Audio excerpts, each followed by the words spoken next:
Hello friends, स्वागत है आप सभी का हमारे चैनल जीएस स्टडी गार्डन पर। आज हम लोग बाल विकास एवं शिक्षा शास्त्र से संबंधित जीन पियाजे के संज्ञानात्मक विकास के सिद्धांत के बारे में पढ़ने वाले हैं। इसको आप लोग अच्छे से पूरा देख लीजिएगा। अगर आप लोग इसको अच्छे से पूरा देख लेते हैं तो अगर जीन पियाजे के संज्ञानात्मक विकास के सिद्धांत से किसी भी प्रकार का क्वेश्चन बनेगा आप लोग अच्छे से कर लेंगे। चलिए वीडियो शुरू करते हैं। वीडियो अच्छा लगेगा तो लाइक कर दीजिएगा। अगर आप लोग अभी तक हमारे चैनल को सब्सक्राइब नहीं किए हैं प्लीज़ चैनल को सब्सक्राइब कर लीजिएगा, क्योंकि हमारे चैनल पर डेली सीटेट का प्रैक्टिस सेट भी कराया जाता है। आप लोग डेली हमारे चैनल को विजिट करते रहिए। चलिए शुरू करते हैं। देखिए पहले जीन पियाजे के संज्ञानात्मक विकास के सिद्धांत में जीन पियाजे के अनुसार उन्होंने क्या क्या जो है शब्द कहे हैं। देखिए कह रहा है बालक वातावरण से सीखता है। पियाजे के अनुसार पियाजे कहते हैं कि बालक जो है वातावरण से ही सीखता है। अगर आप लोगों को एग्जाम में प्रश्न बन जाए कि बालक वातावरण से सीखता है, किसने कहा है, तो पियाजे के अनुसार है। दूसरा देखिए दिया है, कह रहा है,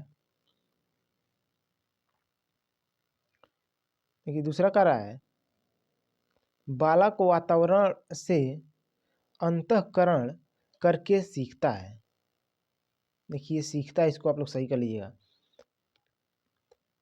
तीसरा देखिए कह रहा है बालक में अंतःक्रिया करने की योग्यता जन्मजात होती है। ये सभी जो वर्ड है काफ़ी इंपॉर्टेंट है। चलिए अगला देखते हैं। कह रहा है बालक अपने स्वयं के ज्ञान से संसार का सृजन करते हैं, इसे संरचनावाद कहते हैं। इंपॉर्टेंट है। चलिए अगला देखते हैं। देखिए यहाँ से अब इम्पॉर्टेंट है, काफ़ी इंपॉर्टेंट है। यहीं से प्रश्न बनते हैं आपके एग्जाम में, यहाँ से आप लोग अच्छे से ध्यान दीजिएगा। देखिए कह रहा है स्कीमा क्या होता है, अक्सर एग्जाम में पूछ लिया जाता है स्कीमा के बारे में। देखिए स्कीमा जो है सूचनाओं का क्रम अथवा पैटर्न होता है। इम्पॉर्टेंट है। स्कीमा जो है सूचनाओं का क्रम अथवा पैटर्न होता है। जैसे मान लीजिए एक बच्चा एक विशेष क्रम या स्कीमा में ही 1 से 10 तक गिनती सीखता है, इसी को ही स्कीमा कहते हैं, अर्थात क्रम अथवा या फिर पैटर्न। क्योंकि 1 से 10 तक जो गिनती वो सीखता है वो क्रम से ही सीखता है, एक पैटर्न से सीखता है, इसी को स्कीमा कहते हैं। चलिए आशा करता हूँ आप लोगों को समझ में आ रहा होगा। देखिए अगला देखते हैं। कई बार एग्जाम में स्कीमा पूछ लिया गया है। देखिए कह रहा है आत्मसात करना, जिसको कहते हैं एसिमिलेशन। ध्यान दीजिएगा, इंग्लिश में आत्मसात से कई बार एग्जाम में प्रश्न बन चुके हैं। देखिए इसके अंतर्गत पुराने स्कीमा में नया स्कीमा जोड़ा जाता है। ध्यान दीजिएगा, आत्मसात करना क्या होता है। इसके अंतर्गत पुराने स्कीमा में नया स्कीमा जोड़ देते हैं या फिर जोड़ा जाता है। जैसे मान लीजिए एक बच्चा है जो कि 11 से 20 की गिनती सीखता है और वो यह 1 से 10 की गिनती को पिछली योजना में स्कीमा है, जो कि क्योंकि जो 11 से 20 तक की वो गिनती सीखता है और 1 से 10 तक जो पिछली योजनाओं में वो सीख चुका है वो पिछली योजना में स्कीमा है, इसी को आत्मसात कहते हैं। क्योंकि इसके अंतर्गत पुरानी स्कीमा में नया स्कीमा जोड़ देते हैं। क्योंकि वो एक बार 1 से 10 तक गिनती सीख चुका है, उसको जोड़कर वह 11 से 20 तक की भी गिनती सीखता है, तो इसको आत्मसात करना अर्थात एसिमिलेशन कहते हैं। चलिए देखिए करा समायोजन। समायोजन और आत्मसात करना, इससे हमेशा क्वेश्चन बनते हैं। करा जब नया स्कीमा शुरू करने के कारण पहले से मौजूद स्कीमा को संशोधित किया जाता है। ध्यान दीजिएगा, नया स्कीमा शुरू करने के कारण पहले से मौजूद स्कीमा को संशोधित जो किया जाता है उसी को समायोजन कहा जाता है। जैसे मान लीजिए कोई बच्चा जो है केला खाने के लिए अपना मुंह समायोजित करता है, तो इसी को जो है कहते हैं समायोजन। चलिए अगला देखते हैं। देखिए पलटवादिता क्या होता है, इंपॉर्टेंट है। किसी स्कीमा को विपरीत दिशा में व्यवस्थित करने की योग्यता को पलटवादिता कहते हैं। मतलब उसको रिवर्सिबिलिटी जिसको कहा जाता है, पलटवादिता। मान लीजिए एक बच्चा जो है पलटवादिता अर्थात उल्टा, जो कि 10 से 1 तक की गिनती सीखता है, इसी को पलटवादिता कहते हैं, क्योंकि वो किसी स्कीमा को विपरीत दिशा में व्यवस्थित करने की योग्यता है उसकी। वो उसको सीख रहा है विपरीत में, 10 से 1 तक की गिनती सीख रहा है, इसको पलटवादिता कहते हैं। चलिए अगला देखते हैं। देखिए इंपॉर्टेंट है, कई बार आ चुका है। वस्तु अस्थायित्व क्या होता है? तो देखिए यह बालक की छिपी हुई वस्तुओं को ढूंढने की जो है योग्यता होती है, वस्तु अस्थायित्व। जैसे मान लीजिए एक बच्चा अपनी माँ के चेहरे को जो है, उसकी माँ के चेहरे को उजागर करने के लिए अपनी माँ के हाथ को जो है हटाता है। अगर उसकी माँ जो है आंचल से अपना चेहरा ढकी हुई है, तो बालक जो है अपनी माँ के चेहरे को देखने के लिए उसको जो है उसके आंचल को जो है हटाता है। तो इसको कहते हैं वस्तु अस्थायित्व की योग्यता, अर्थात छिपी हुई वस्तुओं को ढूंढने की योग्यता। चलिए देखिए अहम केंद्रिता क्या होता है? देखिए बालक अपने दृष्टिकोण के कारण दूसरे के दृष्टिकोण को समझने में कठिनाई अनुभव करता है, इसको अहम केंद्रिता कहते हैं। इंपॉर्टेंट है। जैसे मान लीजिए कि देखिए बालक अपने दृष्टिकोण के कारण दूसरे के दृष्टिकोण को समझने में कठिनाई अनुभव करता है, उसको अहम केंद्रिता कहते हैं। मतलब अपनी बात को ही सबसे महत्वपूर्ण समझता है, दूसरे के बातों को या फिर विचारों को नहीं मानता है, तो इसको अहम केंद्रिता कहते हैं। चलिए अगला देखते हैं।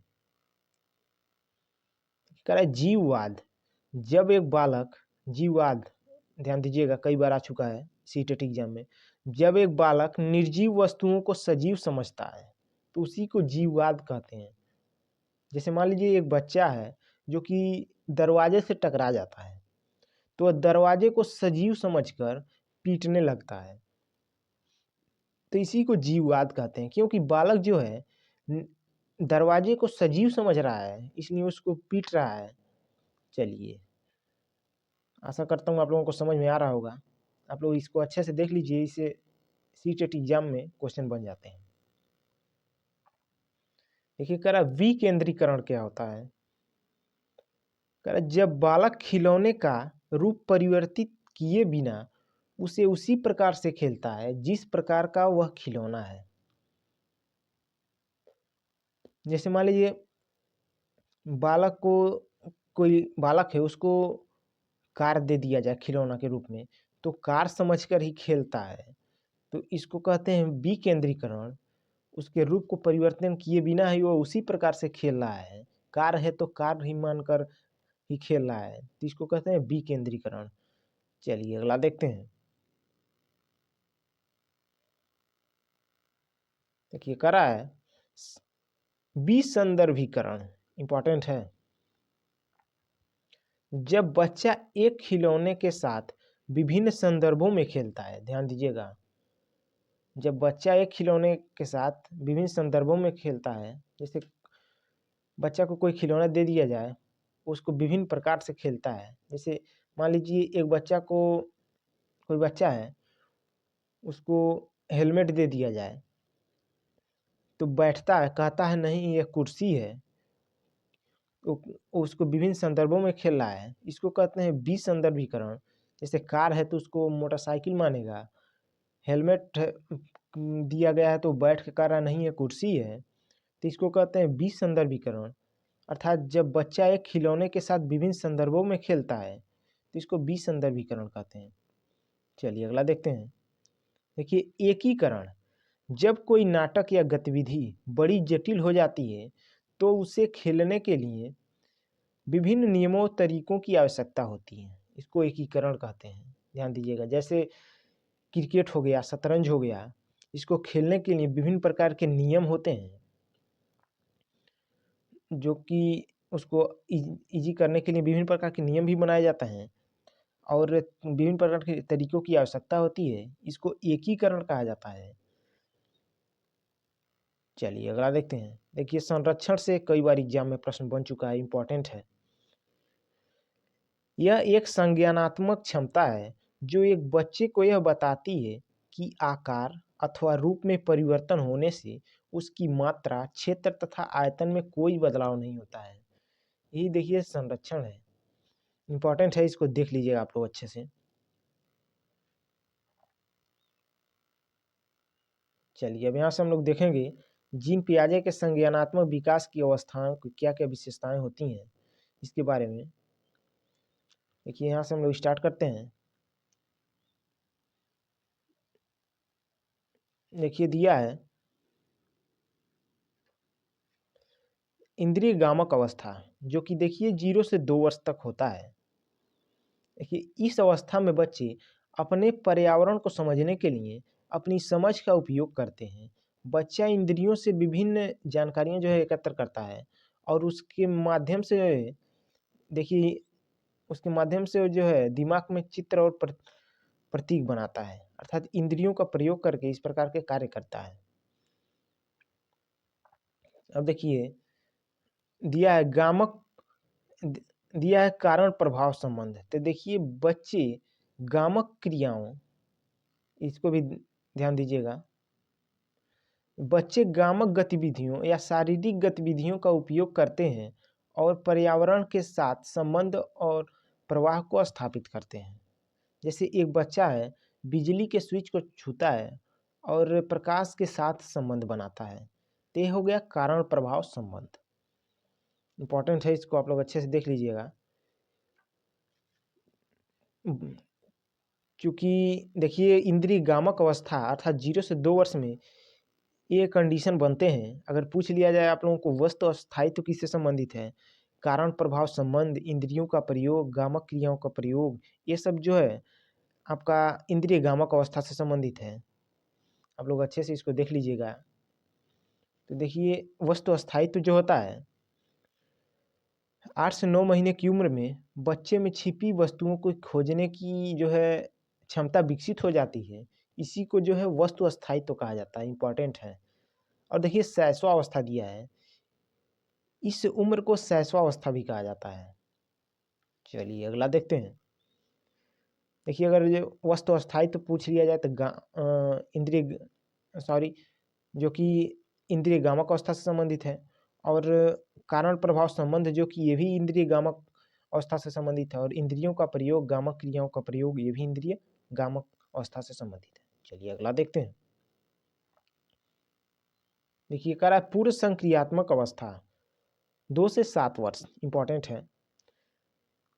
देखिए कह रहा है भाषा विकास। देखिए इस चरण में भाषा का सोचना पहले शुरू करता है, भाषा का विकास बाद में होता है। भाषा का विकास जो है, भाषा के बारे में सोचना पहले शुरू कर देता है बच्चा, लेकिन भाषा का विकास जो है बाद में होता है। देखिए इस अवस्था को पूर्व बाल्यावस्था भी कहा जाता है, इंपॉर्टेंट है। 2 से 7 वर्ष की अवस्था को जो है पूर्व बाल्यावस्था भी कहा जाता है। और देखिए बच्चा व्यक्तित्व के 2 रूप, पहले विकेंद्रण को तथा बाद में संदर्भीकरण को दिखाता है, इंपॉर्टेंट है। देखिए जीववाद तो आप लोगों को बता चुके हैं कि निर्जीव वस्तुओं को सजीव समझता है, इसी को जीववाद भी कहते हैं। अहम केंद्रिता जो कि बच्चे को दूसरे के दृष्टिकोण को समझने में कठिनाई महसूस होती है और उनके दृष्टिकोण के कारण इसे अहंवाद कहा जाता है, ध्यान दीजिएगा। देखिए खिलौने की आयु भी कहा जाता है इसको, पूर्व संक्रियात्मक अवस्था 2 से 7 वर्ष को। तो देखिए 2 से 7 वर्ष पूर्व संक्रियात्मक अवस्था में इसी प्रकार के कंडीशन बनते हैं। तो आप लोग जो है भाषा विकास पूर्व संक्रियात्मक अवस्था में होता है, एग्जाम में पूछ लिया जाए तो। और पूर्व बाल्यावस्था भी कहा जाता है। मानसिक क्रियाएं भी, जीववाद देखिए पूर्व संक्रियात्मक अवस्था से संबंधित होता है। अहम केंद्रिता भी पूर्व संक्रियात्मक अवस्था से, और खिलौने की आयु भी इसी को कहा जाता है। तो इतने आप लोग याद कर लेंगे तो आप लोगों को अगर पूछ लिया जाए एग्जाम में जीववाद किस स्तर से या फिर किस चरण से संबंधित है, तो पूर्व संक्रियात्मक अवस्था, इसी से प्रश्न बनते हैं। आप लोग अच्छे से इसको रट लीजिए, आप लोगों का 2 से 4 नंबर पक्का हो जाएगा। चलिए देखिए 2 से 7 वर्ष हो चुका है।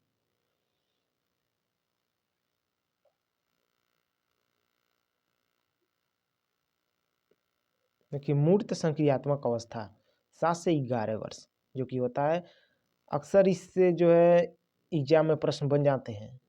मूर्त संक्रियात्मक अवस्था से इम्पोर्टेंट है, इसको आप लोग अच्छे से देखिएगा। देखिए कह रहा है उत्तर बाल्यावस्था। देखिए मूर्त संक्रियात्मक अवस्था को जो है उत्तर बाल्यावस्था भी कहते हैं। और देखिए इसमें पलटावादिता जो है दिया है, बालक में पलटावादिता की योग्यता जो है इसी अवस्था में जो है विकसित होती है, इसी चरण में, मूर्त संक्रियात्मक अवस्था में ही। और देखिए दिया है संरक्षण। देखिए संरक्षण जो है, बालक ये समझता है कि आकार और रूप में परिवर्तन होने से मात्रा, क्षेत्र और आयतन में कोई परिवर्तन नहीं होता है, इसे ही संरक्षणवाद कहते हैं। इस अवस्था में जो है बालक संरक्षण की योग्यता विकसित हो जाती है। मोस्ट इंपॉर्टेंट है संरक्षण, जो कि मूर्त संक्रियात्मक अवस्था से संबंधित है। ध्यान दीजिएगा, कई बार आ चुका है। चलिए अगला देखते हैं। देखिए कह रहा है मूर्त चिंतन। बच्चा देखिए मूर्त, इस अवस्था में बच्चा सिर्फ मूर्त चिंतन ही कर सकता है। और अगला देखते हैं। देखिए कह रहा है अमूर्त चिंतन। इस अवस्था में देखिए बालक में बच्चा अमूर्त अवधारणाओं को सोचने में सक्षम नहीं होता है। इसको उत्तर बाल्यावस्था को देखिए पूर्व टोली आयु भी कहा जाता है, क्योंकि बालक समूह में खेलने का प्रयास करता है तथा कठिन खेल को खेलता है, जिसे एकीकरण के रूप में जाना जाता है। इम्पोर्टेंट है। देखिए पियाजे के अनुसार इस जो है अवस्था को स्कूल जाने की अवस्था भी कहा जाता है, 7 से 11 वर्ष। ये भी इम्पोर्टेंट है, आप लोग अच्छे से इसको देख लीजिएगा। तार्किक चिंतन, संरक्षण, ये सब जो है मूर्त संक्रियात्मक अवस्था से ही संबंधित है। देखिए अंतिम है, इसको आप लोग अच्छे से देख लीजिएगा। औपचारिक संक्रियात्मक अवस्था 11 वर्ष के ऊपर। तो देखिए औपचारिक संक्रियात्मक अवस्था में कौन कौन से जो है बनते हैं। देखिए दिया है अमूर्त चिंतन। देखिए इस अवस्था में बालक में अमूर्त चिंतन का विकास हो जाता है। ध्यान दीजिएगा। परिकल्पना देखिए इस अवस्था में बालक में परिकल्पना और निगमनात्मक तर्क विकसित हो जाता है। इंपॉर्टेंट है, कई बार आ चुका है। निगमनात्मक तर्क और परिकल्पना जो कि औपचारिक संक्रियात्मक अवस्था से संबंधित है। आप लोग इसको अच्छे से रट लीजिएगा। परिकल्पना और निगमनात्मक तर्क ये दोनों औपचारिक संक्रियात्मक अवस्था से संबंधित है। चलिए देखिए कह रहा है पूर्व किशोरावस्था भी इसे औपचारिक संक्रियात्मक अवस्था को कहते हैं। टोली की आयु भी कहा जाता है। देखिए निगमनात्मक तर्क अर्थात इसका अर्थ है कि बच्चा समस्या के बारे में सोचता है और उस समस्या को हल करने के लिए पूर्व निर्धारित जो है फार्मूला लागू करता है। इंपॉर्टेंट है। टोली की आयु भी कहा जाता है इसको, ये भी इंपॉर्टेंट है। देखिए औपचारिक संक्रियात्मक अवस्था से इसी से प्रश्न बनते हैं। यही आप लोगों को विकल्प दे देगा कि परिकल्पना, निगमनात्मक तर्क, अमूर्त चिंतन किस अवस्था से संबंधित है। तो ये सब देखिए औपचारिक संक्रियात्मक अवस्था से संबंधित है। पूर्व किशोरावस्था भी कहा जाता है, टोली की आयु भी कहा जाता है। ये सभी इंपॉर्टेंट थे, आप लोग पूरा अच्छे से देख लीजिएगा। आप लोग इतना अच्छे से अगर देख लेते हैं तो आप लोगों का अगर जो पियाजे के संज्ञानात्मक विकास की अवस्थाओं से अगर क्वेश्चन किसी भी प्रकार का बनेगा तो आप लोग इन्हीं टैग वर्डों से अच्छा से जो है आंसर दे पाएंगे। वीडियो देखने के लिए आप लोगों का बहुत बहुत धन्यवाद।